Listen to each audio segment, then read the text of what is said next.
tentang alasan penciptaan manusia. Apa tugasnya?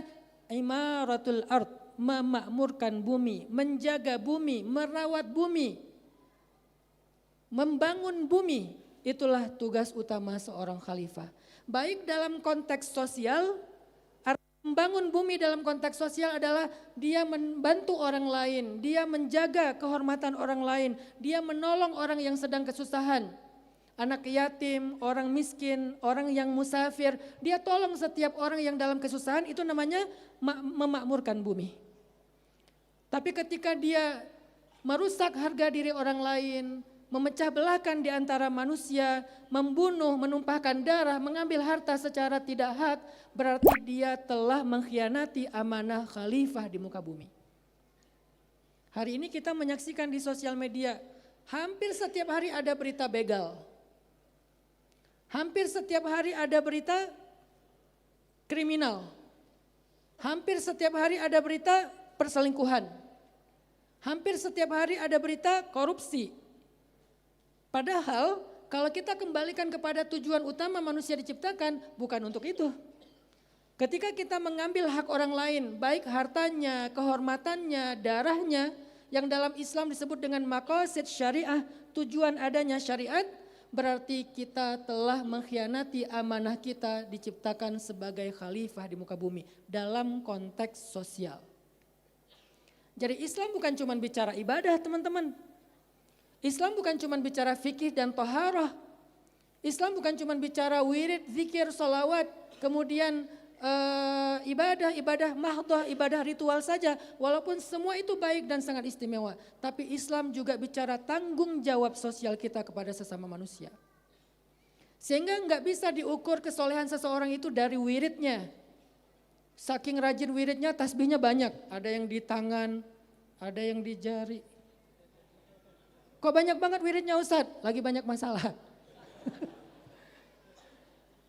Bukan itu ukuran kesolehan seseorang. Itu hanya salah satu ukurannya, tapi bukan seluruhnya.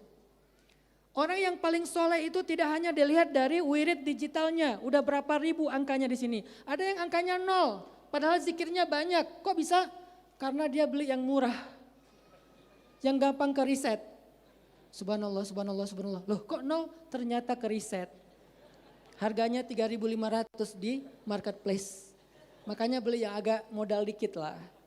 Yang kayak gini gak mahal, cuma 80.000. Tapi insya Allah gak ke riset. Tapi ini bukan ukuran kesolehan seseorang. Gak bisa kita membuat standar orang soleh itu hanya dari jidat hitamnya. Orang soleh itu hanya dari pakaian jubahnya. Orang soleh itu hanya dari tebalnya sorban yang dia kalungkan di kepalanya. Orang soleh itu dari besarnya tasbih-tasbih yang ada di lengannya. Itu mungkin ya, tetapi bukan satu-satunya standar kesolehan seseorang. Kalau dia ahli zikir, ahli wirid, hafiz Al-Quran, tapi dia nggak peduli kepada tetangga, kayaknya perlu dipertanyakan deh kesolehannya. Karena kita membaca dalam hadis, Nabi seringkali memadukan narasi iman dengan narasi akhlak dan sosial. Sering, misalnya, man kana yu'minu billahi wal yaumil akhir fal yakul khairan aw liyasmut. Siapa yang beriman kepada Allah dan hari akhir, iman, hendaklah dia berkata-kata baik atau diam. Dalam konteks kita hari ini, perilaku abusif secara verbal menunjukkan lemahnya iman dia kepada Allah. Menunjukkan lemahnya iman dia kepada hari akhir. Kenapa? Karena orang beriman gak mungkin abusif secara verbal. Apalagi bullying. Dan yang aneh, kita belajar agama, belajar fikih, belajar ibadah, belajar toharoh di pondok pesantren, di madrasah, tapi justru kita pelaku bullying. Aneh enggak tuh? Aneh, kenapa? Karena pemaknaan Islam di kita itu udah parsial. Yang disebut dengan thalabul ilmi itu hanya belajar bab fikih saja. Padahal walaupun itu penting, dia harus implementatif ke dalam kehidupan sehari-harinya. Dan Nabi SAW adalah teladan terbaik dalam hal ini. Sehingga ketika Nabi bicara iman, Nabi bicara moral. Man kana yu'minu billahi wal yaumil akhir falyakul khairan aw liyasmut. Kalau nggak bisa komen yang positif, mending nggak usah komen. Komen aneh-aneh, anjir, anjing, ya goblok, gitu kan. Kalau nggak bisa ngomong yang bagus, yang bager, mending cicing. Kalau nggak bisa ngomong yang baik-baik, mending diam.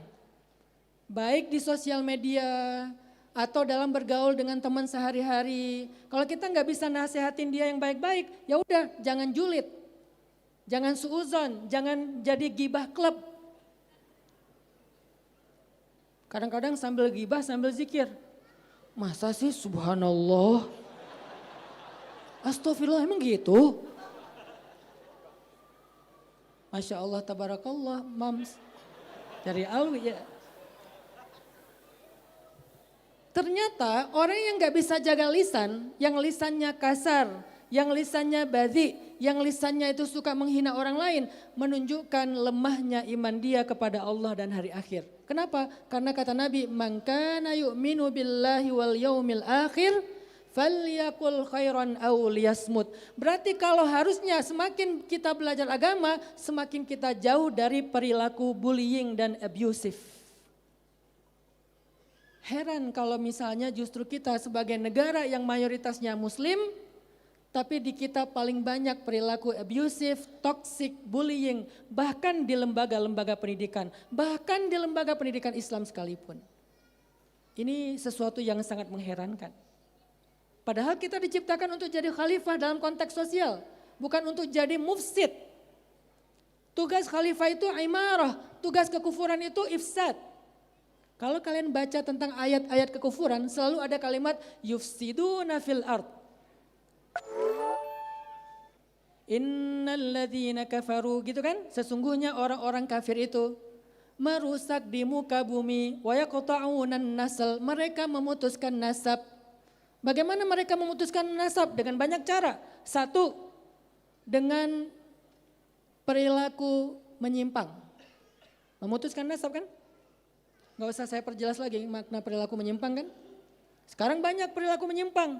Menikah laki-laki dan perempuan. Setelah setahun ketahuan ternyata suaminya menyukai laki-laki. Ternyata istrinya punya pacar, pacarnya perempuan. Ternyata suaminya selingkuh dan akhirnya menikah diam-diam. Tapi suaminya jadi istri, gimana ini? Suaminya jadi istri, suaminya punya suami.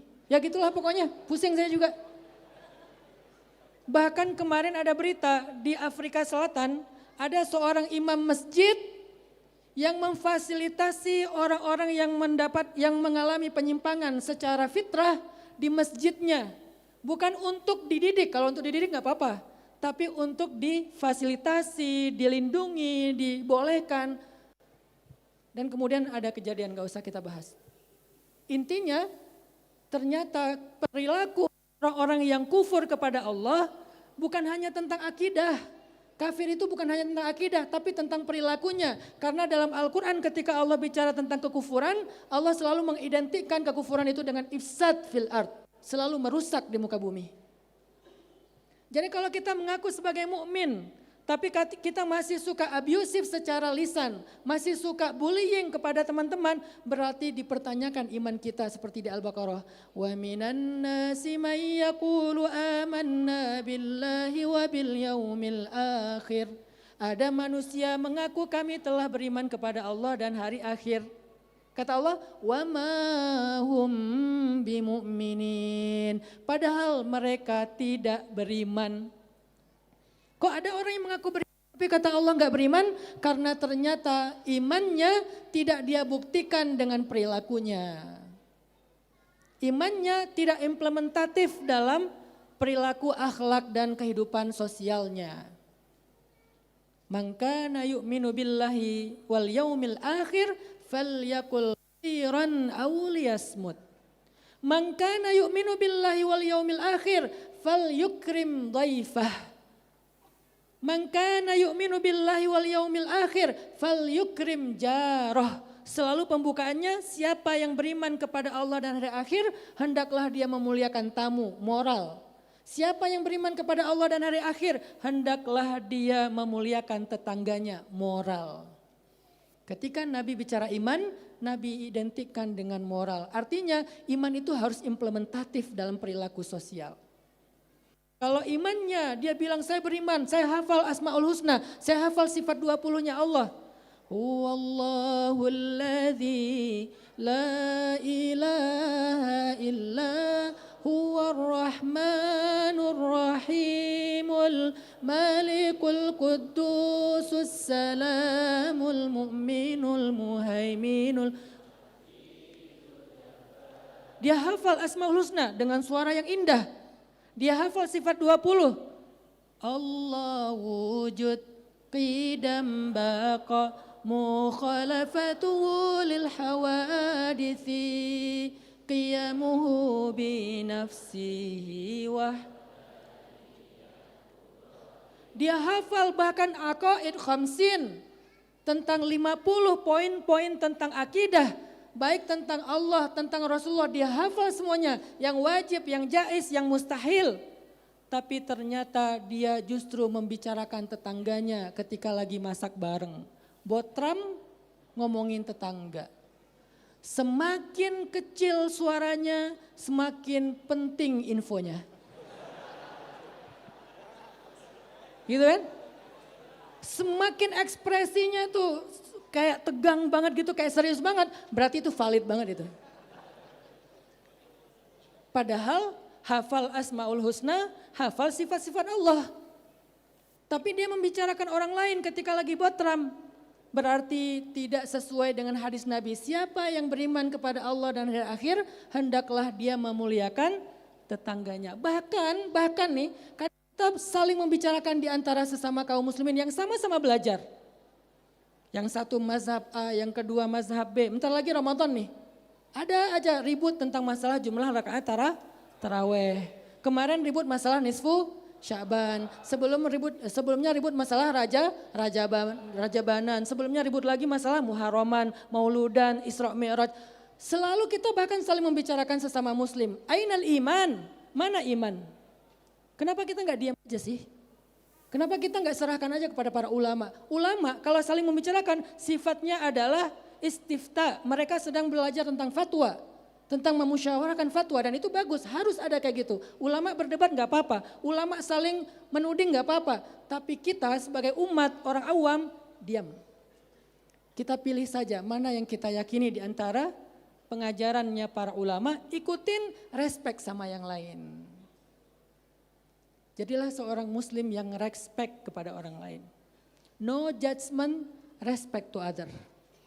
Jangan menghakimi, jangan ngejudge orang lain, belajarlah untuk menghargai setiap pendapat. Toh semuanya juga punya guru kan?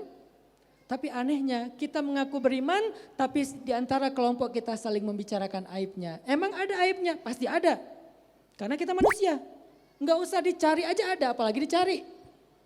Kalian gak usah nyari aib saudara kalian, bahkan aib guru kalian ada. Gak ada yang sempurna setelah Rasulullah SAW. Gak usah dicari aja ketemu, apalagi dicari, pasti ketemu. Maka ternyata kita tuh ditugaskan untuk menjadi khalifah imaratul ard, membangun bumi. Dalam konteks sosial itu membangun manusia dengan peradabannya, dengan masyarakatnya, dengan moralnya, dengan adab dan akhlaknya. Dalam konteks sosial. Tapi hari ini saya pengen lebih banyak bicara dalam konteks ekologis. Dalam konteks kebumian. Ternyata kita juga ditugaskan untuk membangun bumi dalam konteks menyelamatkan ekologi bumi ini. Baik di laut maupun di darat. Sehingga ketika kita buang sampah sembarangan, maka dipertanyakan iman kita. Ketika kita buang sampah di kali, sampai kali kita pada kotor, warnanya berubah, lalu banjir, berarti dipertanyakan iman kita. Kenapa? Bukan untuk itu kita diciptakan ke muka bumi. Bukan untuk merusak, itu ifsad. Sedangkan kita imarah, membangun, bukan merusak. Sampai Nabi pernah bilang gini, seburuk-buruk perilaku adalah membuang sampah di tempat umum.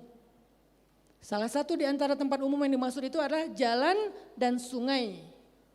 Maka seburuk-buruk perilaku adalah membuat WC di sungai. Kan banyak di kita, ada sungai jadi WC. Kenapa ada sungai nggak dimanfaatkan untuk kebaikan-kebaikan kan? Kenapa malah jadi toilet? Udah yang organik, yang non-organik semua ke sungai. Kasihan sungai itu. Ada satu sungai viral warnanya biru, wah semuanya ke sana. Padahal sungai yang biru itu ada di dekat kita juga, cuman kita yang menjadikannya coklat. Gak perlu ke Papua kalau pengen dapat sungai biru. Walaupun Papua emang birunya biru banget sih. Keren sih emang. Tapi apakah di Bandung gak kurang sungai-sungai yang keren? Banyak banget di tengah kota. Tapi karena kita sendiri gak paham tentang peran iman dan peran khilafah kita, akhirnya kita ngerasa buang sampah ke sungai itu bukan dosa ekologis. Bukan dosa lingkungan, padahal itu dosa lingkungan. Bahkan Nabi menyebutnya seburuk-buruk perilaku. Harusnya sungai kita di Bandung tuh kayak di Tokyo, kayak di Seoul. Sehingga nanti orang Korea sama orang Jepang, kalau ditanya wishlist kamu, Bandung. Bukan sebaliknya, orang Bandung ditanya wishlist kamu, Seoul. Kenapa wishlist kita Seoul? Padahal kita punya alam yang lebih baik daripada mereka. Karena kita tanpa sadar telah merusak.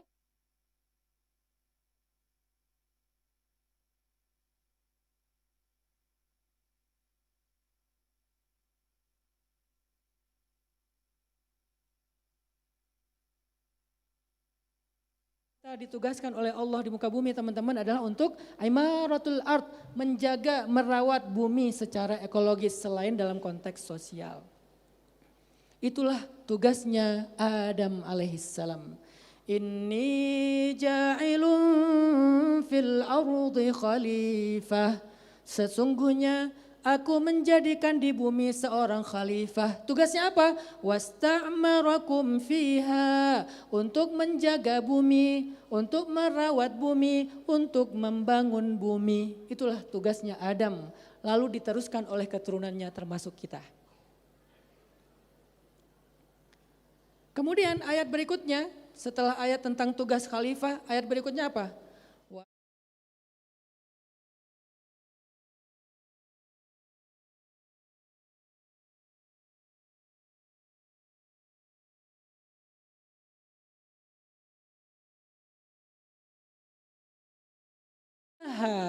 Allah mengajarkan kepada Adam nama-nama semuanya. Ini poin kedua yang saya ingin sampaikan kalian. Poin pertama, tugas kita diciptakan sebagai manusia adalah untuk menjadi khalifah. Peran khalifah itu apa? Imaratul ard, membangun bumi, merawat dan menjaga bumi. Poin yang kedua, ternyata kita nggak bisa jaga bumi kalau kita nggak kenal bumi. Walaupun niat kalian baik, aku pengen jadi penjaga bumi, planet heroes. Tapi kalau kalian nggak kenal ilmu ekologis, yang nggak diajarin mungkin di madrasah-madrasah Islam, karena kita belajarnya mungkin lebih ke ilmu syariat, akhirnya kita nggak tahu bagaimana cara kita merawat bumi, menjaga bumi, bahkan membangun bumi. Ternyata kakek kita Adam, ilmu yang diajarkan kepada beliau selain ilmu tauhid adalah ilmu tentang ekosistem, ilmu tentang kebumian. Wa 'allama Adamal asma'. Semua ulama kalau kita baca kitab tafsir, nggak ada yang ngomong di sini Asmaul Husna, bukan. Walaupun Asmaul Husna itu ilmu yang paling tinggi. Ilmu akidah, ilmu tauhid, ilmu ma'rifah, ilmu yang paling tinggi. Tapi yang dimention oleh Allah bukan itu. Wa 'allama Adamal asma'. Allah mengajarkan kepada Adam asma'. Apa arti asma' teman-teman? Secara bahasa asma' itu artinya nama-nama. Pertanyaannya nama-nama apa? Coba kita gali dalam tafsir. Yang paling gampang tafsir Ibnu Katsir. Di dalam tafsir Ibnu Katsir ada satu pendapat yang menurut saya itu sangat saintifik dan ilmiah. Yaitu pendapatnya sahabat Nabi yang mulia Abdullah ibnu Abbas. Yang terkenal seorang ahli takwil. Ulamanya sahabat, ahli tafsir, ahli Al-Quran. Dan kata Nabi hanya sedikit orang seperti Ibnu Abbas. Sedikit sekali. Kalau kita bandingkan ilmunya Ibnu Abbas di antara para nabi, Ibnu Abbas itu mirip Nabi Khidir. Ibnu Abbas mirip Nabi Khidir. Ilmunya itu ilmu-ilmu yang orang lain nggak ngerti. Apa kata Ibnu Abbas tentang makna allama Adam al-asma? Apa itu asma? Kata Ibnu Abbas, asma itu adalah asmaul asya.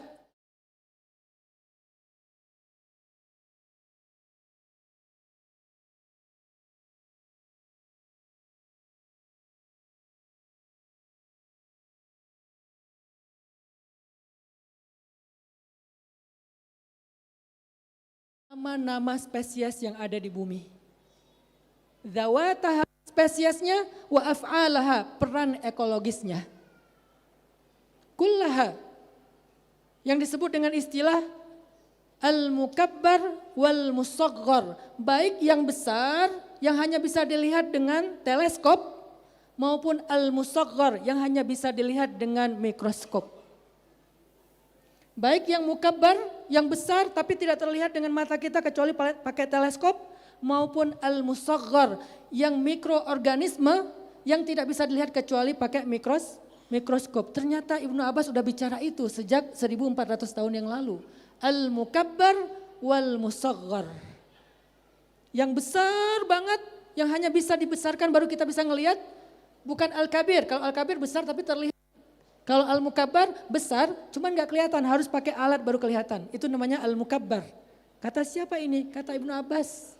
Padahal dulu nggak ada alat teleskop.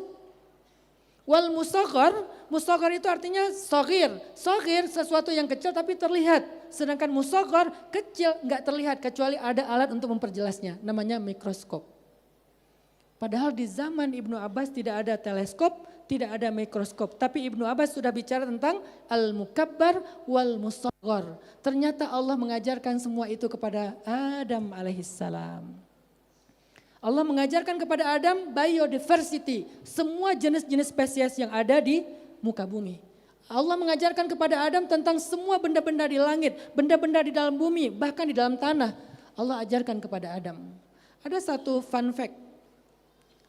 Ada satu fakta seru atau fakta ilmiah. Tahun 2000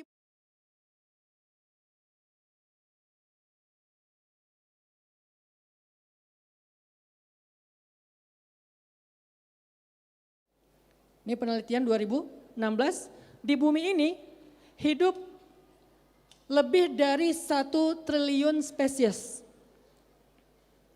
Dan setiap spesies itu punya banyak populasinya. Spesiesnya aja, jenisnya aja lebih dari 1 triliun yang ditemukan oleh para ilmuwan. Tapi dari lebih dari 1 triliun spesies di muka bumi yang berhasil dideskripsikan atau diteliti oleh para ilmuwan baru 0,001%. Dari 1 triliun lebih spesies di muka bumi yang bisa dimengerti, dipelajari oleh para ilmuwan, para profesor-profesor hebat baru 0,001%. Itu udah gabung banyak profesor tuh. Coba kalian perhatikan ayat yang tadi. Wa 'allama Adamal asma kullaha.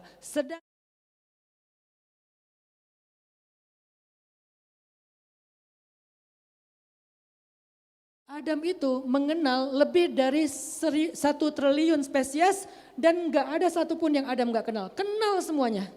Karena kalimatnya kullaha, semuanya. Berarti dari 1 triliun Adam memahami 100%. Itulah kecerdasan Adam alaihissalam. Kita gak tahu kan fakta ini? Yang kita tahu cerita Adam itu hanya Adam pernah bersalah, dosa sehingga diturunkan dari surga. Kita gak tahu sisi-sisi kehebatan Adam. Yang kita tahu hanya cerita tentang kekeliruan yang membuat dia diturunkan dari surga. Kita lupa Adam itu cerdas banget, brilian banget, ilmuwan banget. Bahkan dia lebih cerdas daripada ribuan miliaran ilmuwan yang ada sekarang. Kenapa? Ilmuwan bergabung baru dapat 0,001%, tapi Adam 100% tahu semua spesies di bumi.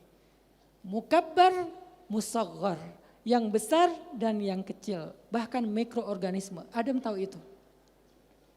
Jadi jangan pikir Adam itu kayak cuman tahu, oh ini sapi, ini onta, ini kambing, ini ayam, itu mah anak SD, bahkan anak TK. Adam gak diajarin ilmu sepolos itu.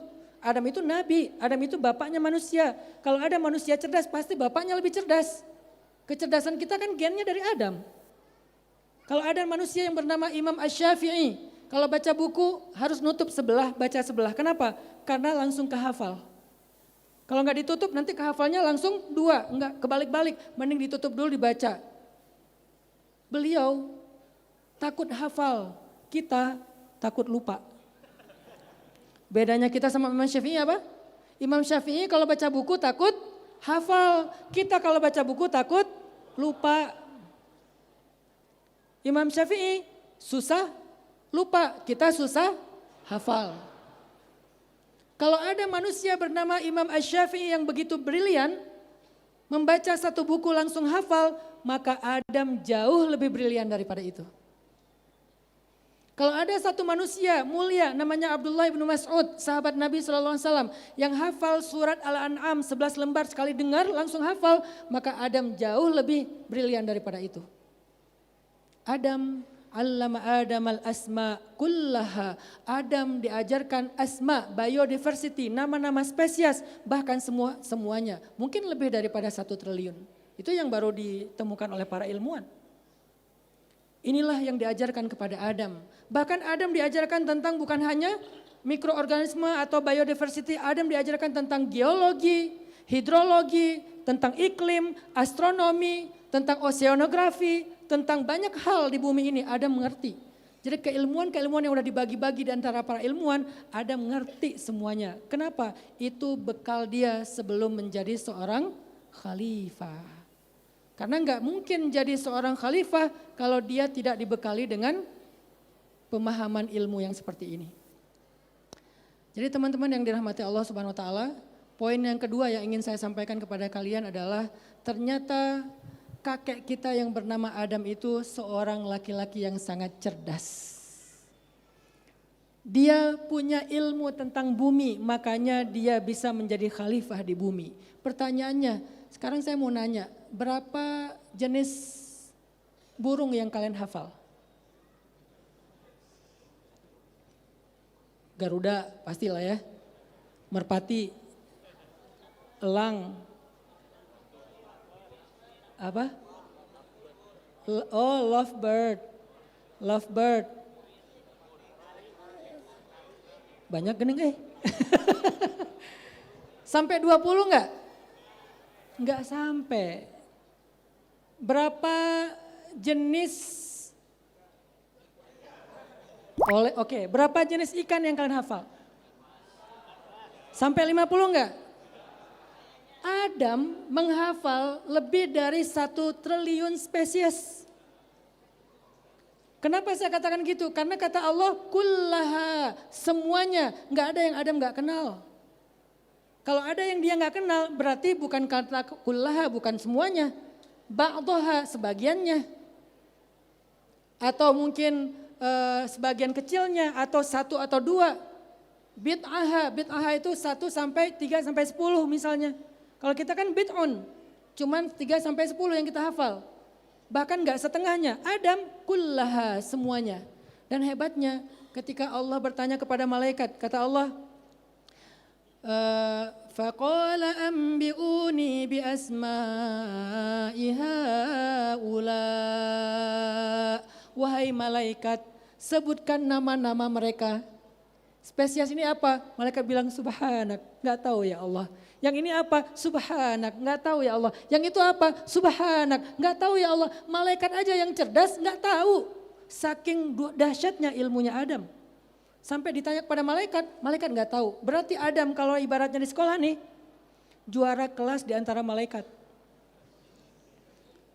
Ranking kelas di antara malaikat. Kita ranking terakhir di antara manusia.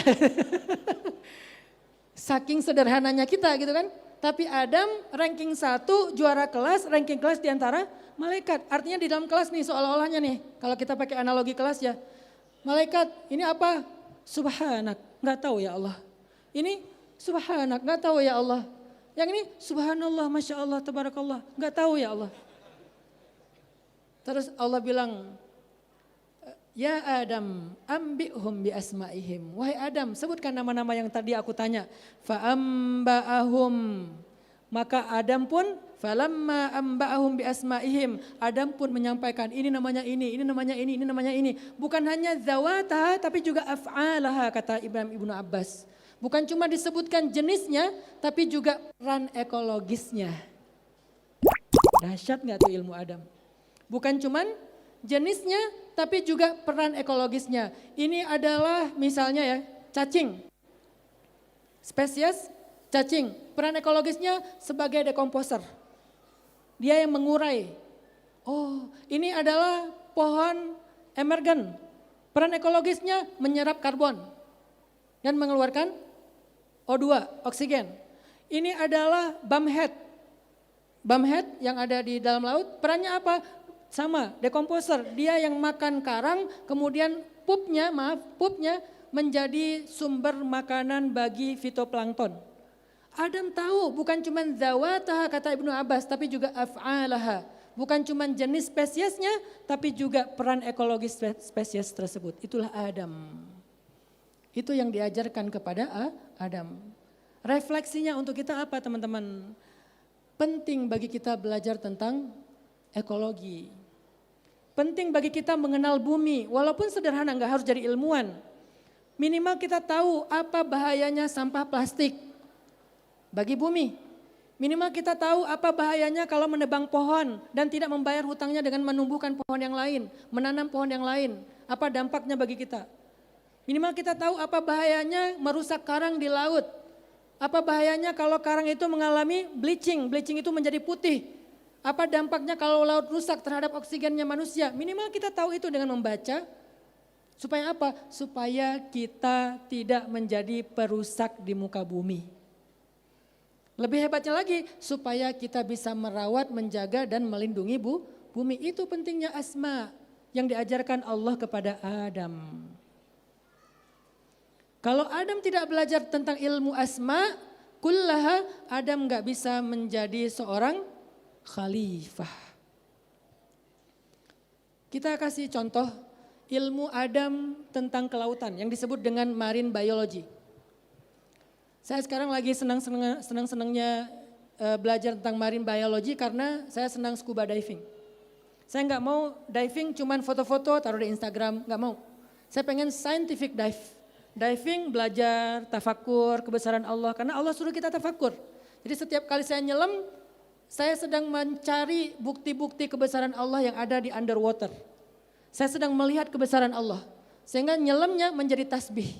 Nyelamnya menjadi tafakur, nyelamnya menjadi ibadah. Disebut dengan scientific dive.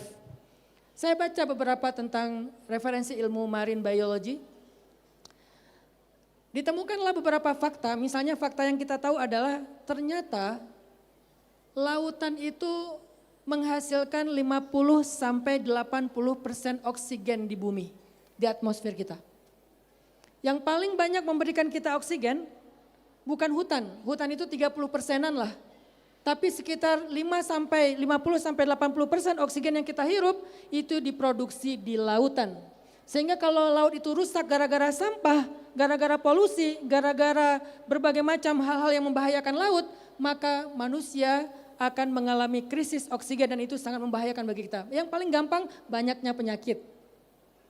Dikit-dikit sakit, banyaknya virus, banyaknya pandemi. Gara-gara apa? Salah satu dampak dari krisis iklim.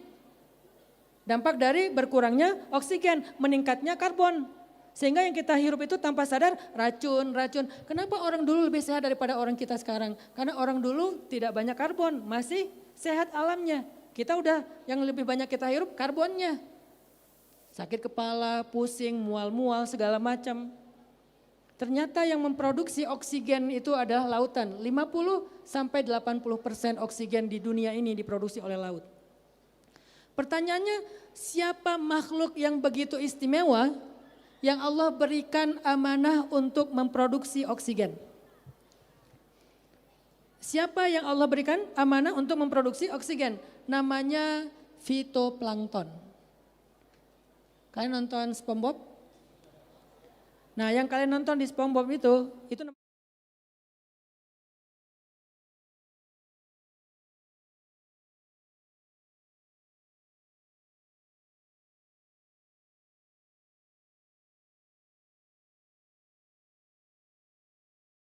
Tapi kalau yang fitoplankton, kata para ilmuwan adalah mikroorganisme yang tidak bisa dilihat oleh mata, dia hidup di bawah permukaan air. Di bawah permukaan air laut. Ternyata makhluk yang bahkan kita nggak bisa ngelihat, yang sangat mikroorganisme, kalau dalam bahasa tafsir Ibnu Abbas apa istilahnya? Musaghar, ternyata dialah yang Allah berikan amanah untuk memproduksi oksigen bagi manusia. Caranya gimana? Dengan sebuah proses ekosistem. Dengan fotosintesis. Cahaya matahari membantu fitoplankton untuk menyerap karbon di atmosfer. Jadi kita ngeluarin racun diserap oleh pohon dan fitoplankton. 30%-nya pohon, 70%-nya fitoplankton. Mereka yang bekerja untuk kita. Mereka menyerap racun karbon, kemudian sama fitoplankton itu dengan proses fotosintesis dipisahkan antara glukosa dengan O2 atau oksigen. Itu yang dilakukan fitoplankton yang gak kelihatan. Dia menyerap karbon kemudian dia pisahkan antara glukosa atau gula dengan O2 atau oksigen. Oksigen ini dilepaskan lagi ke atmosfer untuk kebutuhan manusia. Gimana cara melepaskan ke atmosfer? Dengan bantuan ombak. Jadi ombak yang selama ini kita viralnya adalah ombak yang narik manusia di Laut Selatan gitu kan ya. Ada arus segala macam, kita ngelihat dunia horor. Arus itu jahat, ombak itu bahaya, ada Nyi Roro Kidul di dalamnya. Sehingga narik manusia. Kita nggak lagi jadi keturunan Adam karena kurang ilmiah, kurang saintifik, kurang logis, banyaknya mistis. Jangan berenang di Laut Selatan, kenapa? Ditarik sama Nyi Roro Kidul, apalagi pakai baju. Saya nggak mau komen masalah itu ya, tapi penjelasan ilmiahnya kenapa ada ombak? Karena semuanya diciptakan Allah.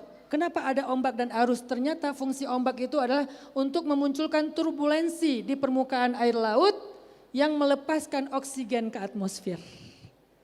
Kayak gitu cara Allah menjadikan bumi ini bekerja. Kan cowok-cowok tuh senang melihat bagaimana dunia bekerja kan?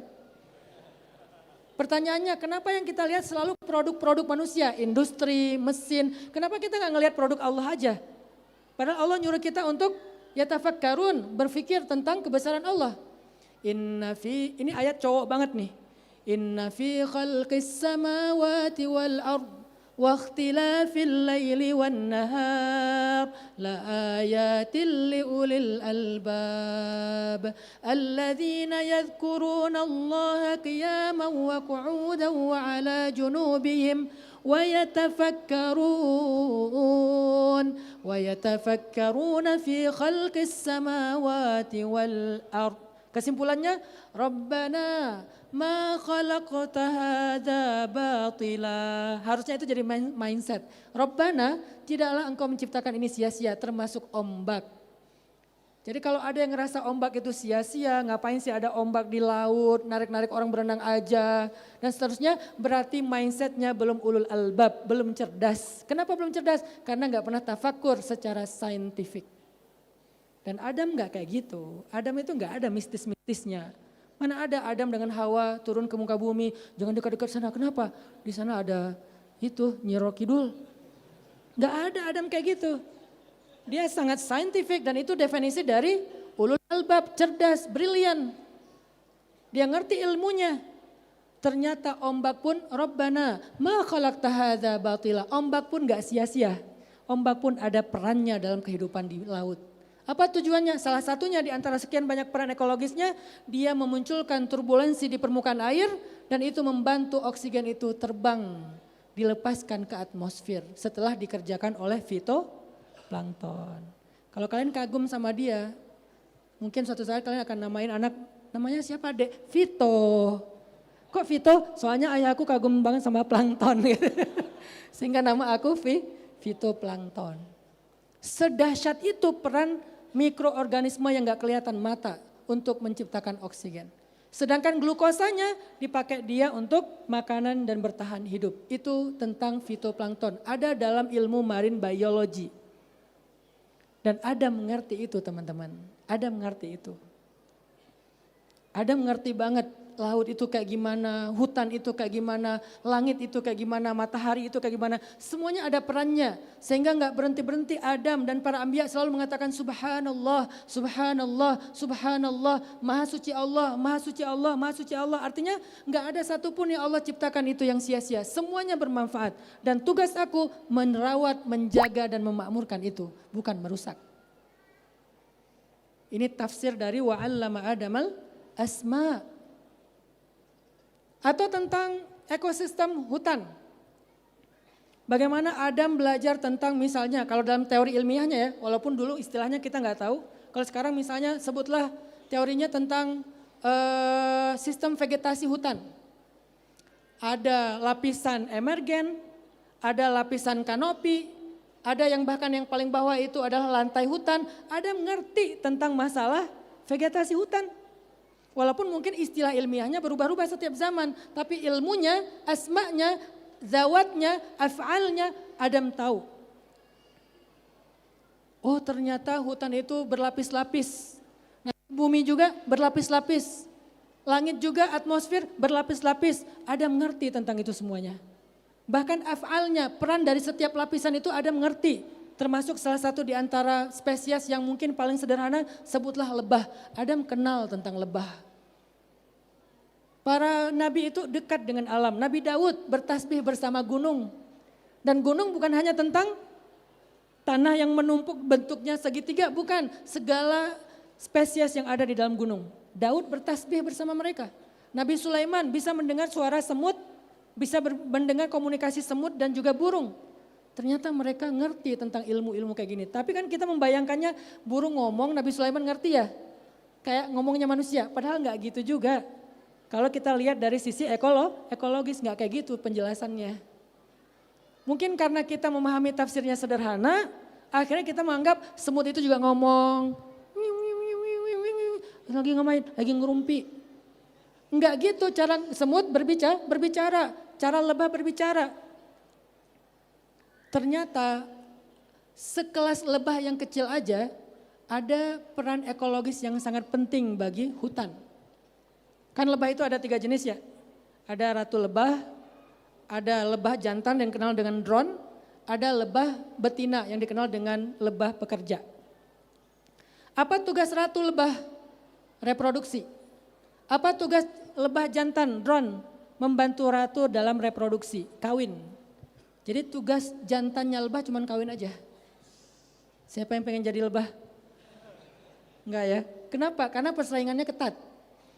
Dari sekian puluh drone, ratu hanya memilih 1. Dari sekian puluh drone, lebah-lebah jantan, ratu cuma memilih 1. Setelah lebah jantan ini kawin sama ratunya, maka seketika lebah jantan itu mati.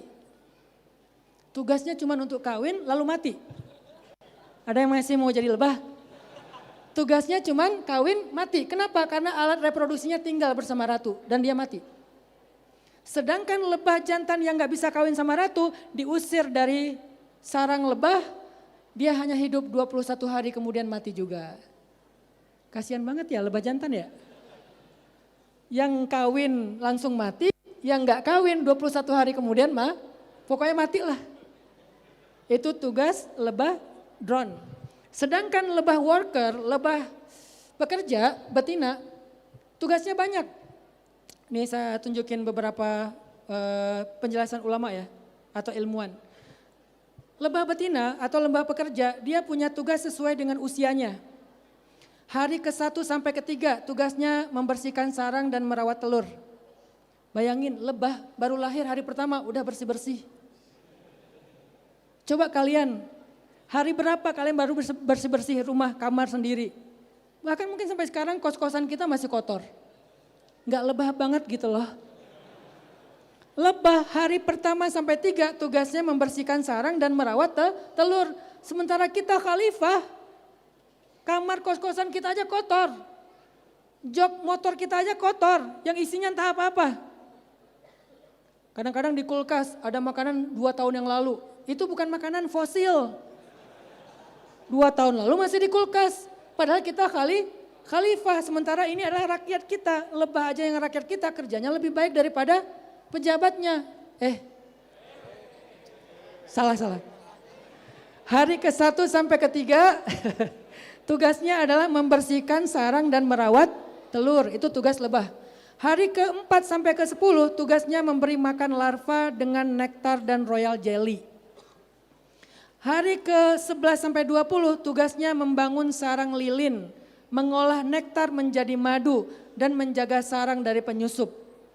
Dan hari ke-21 ke atas sampai dia mati, tugasnya adalah keluar menjelajah mencari nektar dan serbuk sari untuk memproduksi madu dan beberapa kebutuhan yang lain. Ternyata lebah betina itu sibuk banget sejak baru lahir. Hari pertama aja udah ditugasin ngapain tadi? Bersih-bersih kamar kosan. Hari pertama. Nanti ketika dewasa umur 21 hari langsung dia keluar mencari serbuk sari dan nektar dari bunga-bunga yang mekar. Dan ada satu fun fact yang lucu ya. Ketika lebah ini keluar terbang, dia kan berhenti di depan bunga ya. Kalian pernah memperhatikan nggak lebah di atas bunga atau di depan bunga berhenti? Ternyata fun fact-nya dalam 1 detik dia berhenti di situ, dia mengepakkan sayapnya 250 kali per detik. Per detik dia mengepakkan sayapnya 250 kali. Coba tes. Dalam 1 detik berapa kali kita? Setengah kali. Sedangkan lebah dalam 1 detik 200 sampai 250 kali bertahan. Nanti baca surat Al-Mulk. Sofati wa yaqbidun. Mengepakkan dan menutupkan sayapnya. Siapa yang menahan dia di udara? Siapa yang menahan dia di depan bunga? Allah. Jadi yang saya ngomongin sekarang ini bukan lagi ngomongin tentang ilmu aja, tentang sains, bukan. Lagi ngomongin kebesaran-kebesaran Allah yang ada di semesta. Dan Adam kenal itu semuanya. Dalam 1 detik Allah bisa menciptakan makhluk kecil, mungil, yang punya teknologi mengepakkan sayapnya 250 kali per detik. Maha besar Allah. Kalau lebah aja begini Allah urus, apalagi kamu. Jadi jangan takut tentang rezeki kita teman-teman. Jangan takut tentang jodoh kita teman-teman. Jangan takut tentang nasib hidup kita teman-teman. Kenapa? Allah, lebah yang kecil aja diurus sebegitu dahsyatnya, apalagi kita menjadi khalifah. Padahal mereka semuanya bukan khalifah. Dia keluar, dia nyari apa? Nektar. Dia sedot nektar, dia simpan di dalam salah satu lambungnya. Jadi lebah itu by the way punya 2 lambung. 1 lambung untuk makanan, 1 lambung untuk nektar. Yang makanan itu nanti diproses, kalau yang nektar disimpan. Kemudian setelah selesai dia menyedot nektar dari dalam bunga, dia keluar mengambil sari bunga. Dia kumpulkan sari bunga, dia simpan di 2 kakinya. Dia simpan di kakinya, kemudian dia terbang. Dan ketika dia terbang, beberapa sari bunga itu ditiup oleh angin, berjatuhan untuk membantu para tumbuhan dalam reproduksi. Disebut dengan penyerbukan. Itu fungsi dan peran ekologisnya. Sampai di rumahnya, ada satu fun fact lain. Tahu nggak gimana cara lebah berkomunikasi? Ternyata teman-teman, lebah, sesama lebah nih, berkomunikasi bukan dengan ngomong, bukan dengan suara, berkomunikasi dengan menari. Lebah berkomunikasi dengan cara menari, makanya disebut dengan bee dance. Tarian lebah. Apa yang dilakukan dengan dia menari? Lebah pekerja pulang, dia kemudian menari-nari di depan lebah-lebah pekerja lain yang lebih muda. Untuk apa? Untuk menunjukkan sumber makanan. Dia akan menari dengan berjalan ke arah sumber makanan, semakin panjang jalannya, semakin jauh jaraknya, semakin semangat menarinya, semakin banyak sumber makanan yang tersedia di sana. Kemudian dia akan muter-muter untuk menunjukkan arah. Jadi kalau kalian nanti mulai sekarang nih ya, kalau ngelihat lebah, coba jangan cuma ngelihat dia sebagai pengganggu. Ah bahaya lebah kesengat, jangan. Dia makhluk Allah yang sedang bekerja untuk kita. Kalau dia lagi gerak-gerak gitu, dia lagi nari. Dan tarian itu adalah cara komunikasi lebah.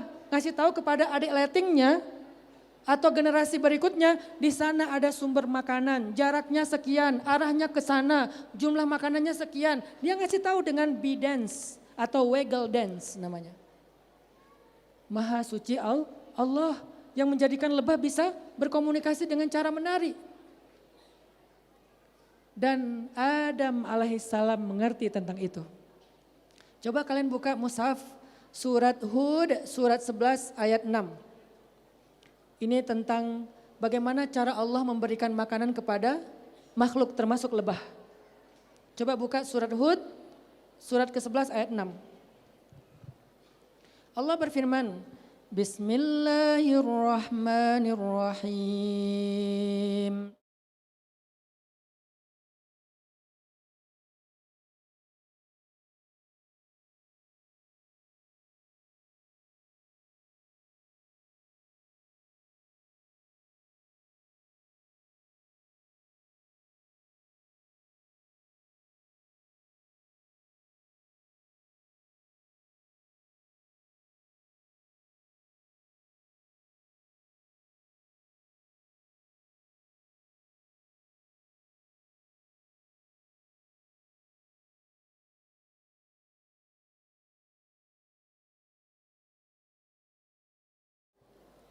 Pertanyaannya, kira-kira Adam belajarnya dari mana? Dari Kitabim Mubin, kitab yang ada di langit, yang tersimpan di sebuah perpustakaan langit. Nama perpustakaannya adalah perpustakaan Lauhul Mahfuz. Di dalam Lauhul Mahfuz itu ada banyak sekali lembaran. Salah satu lembaran atau jilid-jilid kitabnya, jilid tentang masalah bumi ekologis. Di sanalah Adam belajar. Semuanya udah tertulis di sana. Adam belajar itu. Nah, apa firman Allah di dalam ayat ini? Kata Allah, semua yang hidup di bumi itu Allah jamin rezekinya. Allah jamin rezekinya, termasuk lebah. Allah tahu di mana lebah tinggal. Artinya apa? Sarang lebah. Dan di mana rezekinya tersimpan. Artinya nektar dan serbuk sari. Nektar nanti jadi madu, serbuk sari nanti jadi roti. Namanya bee bread. Roti lebah. Jadi lebah bawa pulang serbuk sari ke sarangnya, kemudian diproses oleh adik-adik lettingnya menjadi roti lebah di dalam sarangnya yang dimakan oleh lebah. Sedangkan nektar menjadi madu yang kemudian dikonsumsi oleh manusia. Itulah maksud Allah di dalam ayat 6 surat Hud. Allah tahu di mana lebah tinggal dan Allah tahu di mana rezekinya disimpan, yaitu nektar dan serbuk sari. Ini penjelasan ekologisnya terhadap tafsir surat Hud ayat ke-6. Apa tafakurnya buat kita? Kalau lebah saja yang begitu sederhana Allah udah jamin rezekinya, apalagi kita. Terus ngapain kita ngambil hak orang lain? Ngapain kita bertaruh nasib dengan judi online? Pengen kaya, pengen dapat rezeki lebih, Allah udah jamin rezeki kita. Tinggal kita jalanin aja secara syariat, secara halal. Karena cara yang halal akan membawa kita kepada rezeki. Karena lebah pun menjalani cara yang halal itu. Lebah nggak pernah judi online, mana ada aplikasi judi online buat lebah. Biar cepat kaya, nggak perlu judi online lebah teh. Kenapa? Karena rezekinya sudah dijamin oleh Allah. Kenapa manusia yang khalifah malah bingung? Berarti dia bodoh. Nggak seperti kakeknya, alim. Ngerti tentang semuanya, sehingga nggak khawatir tentang nasibnya. Sedangkan kita bingung, bodoh, nggak punya ilmu. Akhirnya kita mengada-ngada, menerka-nerka, gambling, berjudi supaya dapat rezeki yang lebih. Kalau nggak judi kapan kayanya? Kata siapa? Emang kalau mau jadi kaya itu harus berjudi? Yang nyata justru banyak yang berjudi akhirnya bunuh diri. Gara-gara judi akhirnya loncat dari tower. Gara-gara judi akhirnya nabrakin diri ke kereta. Gara-gara judi akhirnya kriminal, menyakiti orang lain, mengambil hak orang lain. Dari mana rezekinya? Nggak ada. Lebah mengajarkan kita cara yang halal. Allah tahu di mana lebah tinggal, Allah tahu juga di mana bunga sumber rezekinya lebah itu tumbuh. Lalu Allah berikan insting kepada lebah untuk terbang ke sana. Setelah dia pulang, dia kasih tahu kepada yang berikutnya, di sana ada sumber makanan yang banyak, jaraknya sekian, arahnya sekian, jumlah makanannya sekian, dengan bee dance, dengan tarian lebah. Allahu Akbar. Adam diajarkan tentang kullaha, semuanya. Yang kita sebutkan ini baru beberapa simbol-simbol aja. Kebayang gak sih ilmu Adam tuh sedahsyat apa? Sekeren apa Nabi Adam itu gitu. Sekarang malah saya kagum banget sama Nabi Adam. Berarti Nabi Adam itu luar biasa ilmunya. Seandainya Nabi Adam masih hidup, beliau adalah profesor, ilmuwan, saintis yang paling keren di muka bumi. Kalah semua profesor yang ada. Tapi sayangnya kita umat Islam, cucunya Nabi Adam, akidahnya sama dengan akidah Nabi Adam, malah gak belajar apa-apa. Sibuk update status, sibuk scrolling. Harusnya scrolling yang bermanfaat, tapi scrolling yang aneh-aneh. Ketawa sendiri, nangis sendiri. Kebayang gak sih Adam kalau ada di tengah-tengah kita kayak gimana ilmunya? Dahsyat banget teman-teman. Ini tentang masalah lebah. Sehingga Allah berfirman, Allah tahu di mana lebah itu tinggal dan di mana sumber rezekinya disimpan. Atau kayak tadi itu, fitoplankton. Fitoplankton tinggalnya di mana? Tinggalnya di permukaan air. Rezekinya fitoplankton di mana? Rezekinya satu di udara, satu lagi di dasar laut, kedalaman 100 sampai 200 meter. Padahal dia tinggalnya di permukaan air. Rezekinya ada di udara, namanya karbon. Sedangkan yang di bawah namanya fosfor dan nitrogen. Jadi ada 3 rezekinya fitoplankton. 1 karbon, racun yang dirubah menjadi glukosa dengan fotosintesis. Yang kedua ada namanya fosfor dan nitrogen di bawah kedalaman 100 sampai 200 meter. Gimana cara fitoplankton turun ke bawah atau terbang ke atas? Nggak bisa, dia cuma ada di bawah permukaan air. Allah yang mendatangkan rezeki itu kepada dia. Yang di atas dengan fotosintesis, sedangkan yang di bawah caranya gimana? Ada yang namanya fenomena reef snow. Karena saya senang scuba, ada kalau kita lagi diving, ada yang namanya reef snow. Apa itu reef snow? Hujan salju di dalam air. Ini biar kalian senang nanti kapan-kapan dive ya. Cari aja dive center, belajar diving.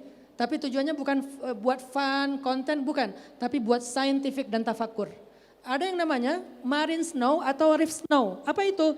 Ketika bahan-bahan organik yang sudah rusak, atau bangkai-bangkai organik kayak karang rusak, hewan-hewan yang sudah jadi bangkai, itu nempel di karang, nempel di wall. Jadi kalau kita dive itu ada yang namanya slope, ada yang namanya wall.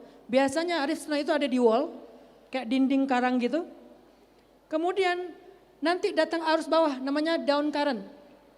Arus bawah nyedot, sehingga ketika arus bawah terjadi down current itu, maka semua bahan-bahan organik yang nempel di wall akan berjatuhan dan kalau kita lihat fenomenanya mirip dengan salju. Saya pernah lihat itu pas lagi scuba dive. Kita lagi dive nih kedalaman sekitar 50 meter, agak deep dive sih waktu itu. Karena kita targetnya wreck dive, tapi lewatnya lewat wall dulu. Pas lewat wall, kata dive guide saya, Ustadz nanti sering-sering lihat ke blue water ya. Karena biasanya kalau di wall, di blue water tuh yang bagian laut lepas suka muncul ikan-ikan besar. Tiba-tiba muncul manta ray, tiba-tiba muncul hammerhead, hiu, shark, tiba-tiba muncul bumhead. Jadi kita lagi keliling wall, saya ngelihat ke blue water sesekali, keliling lagi, ngeliat lagi ke blue water. Tiba-tiba ada siluet satu ikan gede banget, diem aja di blue water, siluet. Saya dekatin ternyata bumhead. Biasanya bumhead itu diem aja di antara wall, bumhead. Ngapain dia? Nungguin karang-karang rusak. Begitu ada karang rusak karena tugasnya dekomposer, dia makan karang itu, keluar jadi pup, nempel lagi di wall. Datang down current, nyedot ke bawah. Waktu itu saya ngelihat ada bumhead, saya langsung kick, saya deketin bumhead, saya ketemu bumhead itu kayak fans ketemu idola. Karena saya udah baca tentang fungsi ekologis bumhead ya, jadi kayak kagum gitu kan sama bumhead kan. Sebetulnya saya lagi nunggu manta ray sih, tapi ketemunya bumhead. Jadi kayak kita lagi nunggu misalnya siapa idola kita, ketemunya siapa gitu kan. Pas ketemu bumhead saya deketin, saya kayak berhadap-hadapan gitu sama bumhead. Terus kata dive guide saya, ting ting ting ting, suruh balik. Akhirnya saya balik. Kita jalan lagi, kelihatanlah snow, marine snow. Ternyata marine snow itu adalah down current, arus bawah yang menyedot bahan-bahan organik tadi, sampah-sampah organik disedot ke bawah sampai 100-200 meter di bawah permukaan air. Di sana disambut oleh cyanobacteria namanya. Ada bakteria di bawah laut yang tugasnya adalah memproses bahan-bahan organik ini menjadi 2 unsur namanya fosfor dan nitrogen. Ketika udah selesai diproses oleh cyanobacteria di bawah kedalaman 100-200 meter, akhirnya datang lagi up current, arus atas. Saya pernah ngelihat juga arus atas. Muncul arus atas gini, muncul dia bentuknya gini, naik, terus dia horizontal. Pertama vertikal, kemudian horizontal. Itu lagi up current tuh, lagi arus atas. Biasanya kalau terjadi arus atas itu adalah jadwal makan siang. Jadi pas kita lagi dive, tiba-tiba arus. Bagaimana Ustaz tahu arus? Biasanya arus itu tanda-tandanya banyak ikan kecil yang tiba-tiba baris. Kan ikan kecil lagi main-main nih. Nemo segala macam ya, lagi main-main dekat karang gitu kan. Tiba-tiba langsung baris semuanya, berarti ada arus. Kalau barisnya ke bawah berarti arusnya dari bawah. Kalau barisnya ke atas berarti arusnya dari atas. Kalau barisnya dari samping berarti arusnya dari sebelah sini, left atau right.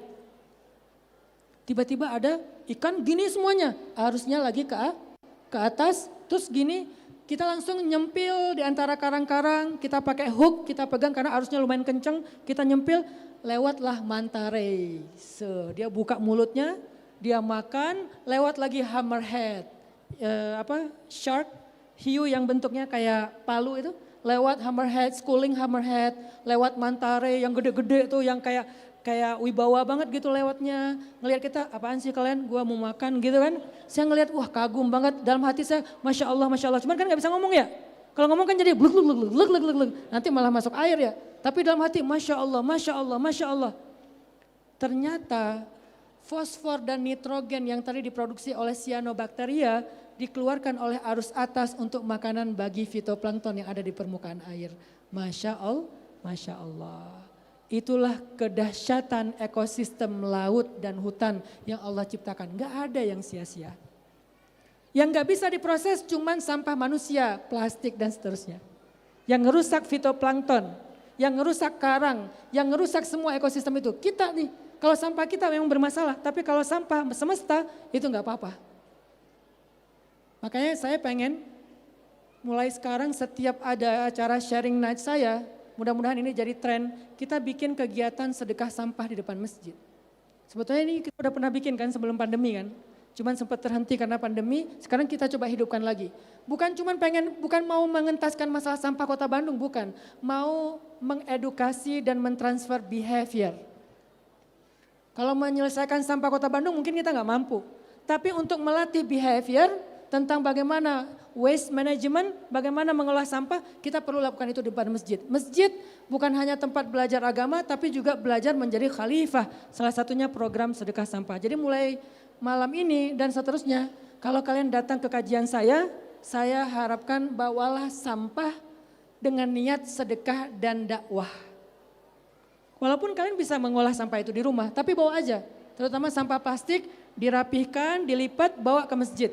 Nanti hasil dari sedekah sampah kita pakai untuk membiayai sekolah anak-anak para pemulung. Jadi anak pemulung yang pengen nyantri, pengen ngafal Quran di pondok pesantren, kita biayai dari apa? Dari sedekah sampah anak muda Kota Bandung. Dan kalau ini jadi rame, booming, insya Allah akan menular ke seluruh Indonesia sebagai perilaku baru anak muda Indonesia. Dimulai dari masjid, jangan sampai dimulai dari tempat lain, harus masjid duluan. Malu kita. Masa orang-orang LGBT kampanyenya tentang sampah, kampanyenya tentang masalah-masalah moral. Sementara kita justru yang buang sampah, yang melanggar moral, katanya kita fitrah. Mereka yang menyimpang, malu dong kalau kayak gitu. Harusnya orang-orang yang fitrah ini yang menginspirasi kebaikan, bukan malah orang-orang yang menyimpang fitrah itu yang menginspirasi kebaikan. Jadi Allah menyimpan makanan fitoplankton di mana? Di atmosfer sama di kedalaman 200 meter di bawah laut. Sedangkan fitoplankton hidupnya di permukaan air. Tapi dengan arus bawah dan arus atas Allah kemudian memberikan makanan kepada fitoplankton. Apalagi kita yang tinggal di kota, dikasih akal, punya ilmu. Gak mungkin kita gak bisa mendapatkan rezeki yang halal. Gak usah cari-cari yang haram atau syubhat. Yang halal itu udah tersedia buat kita dan itu janji Allah Subhanahu wa taala. Sebagaimana Allah ngasih makan kepada lebah, fitoplankton dan yang lainnya, begitu juga Allah ngasih makan kepada kita. Yang terakhir, salah satu ilmu yang Allah ajarkan kepada Adam itu adalah kalau kita bicara tentang asma. Coba kalian buka surat Luqman, surat 31 ayat 27. Surat Luqman Surat 31 ayat 27. Ini salah satu makna asma, ilmu Allah. Allah berfirman, walau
seandainya semua pohon yang ada di bumi dipakai menjadi pena, laut menjadi tinta untuk menuliskan nama-nama atau ilmu-ilmu Allah, semua laut tintanya habis, pohon penanya habis, maka belum bisa menulis semua ilmu dan asma-asma yang Allah ajarkan kepada Adam.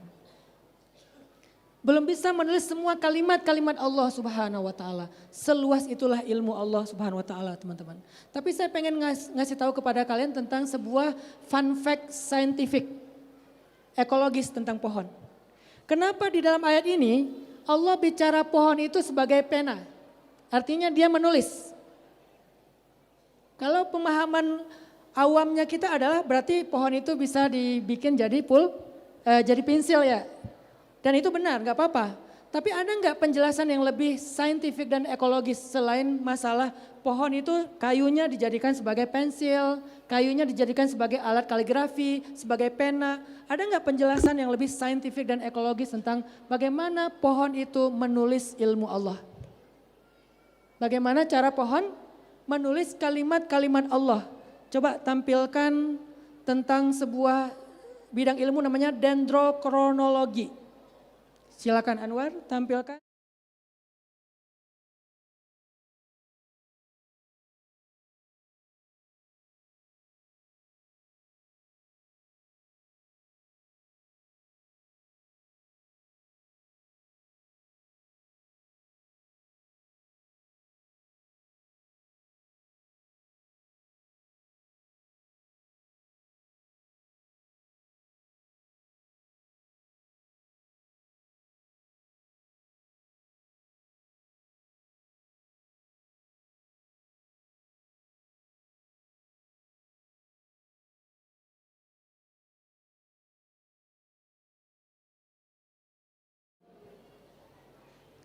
Ternyata maksud Allah pohon itu menjadi pena, selain dia kayunya dipakai jadi pulpen, ternyata pohon itu sendiri menulis kebesaran Allah. Pohon itu sendiri menulis kebesaran Allah, menulis kalimat-kalimat Allah, menulis berita-berita dari Allah. Yang dalam bahasa Al-Baqarah disebut dengan ghaibus samawati wal ard, rahasia langit dan rahasia bumi. Inni a'lamu ghaibas samawati wal ard, kata Allah, aku lebih tahu apa rahasia di langit dan apa rahasia di bumi. Salah satu rahasia di bumi itu yang tersimpan di dalam batang pohon yang disebut dengan tree ring, cincin pohon. Coba kalian perhatikan gambar cincin pohon itu.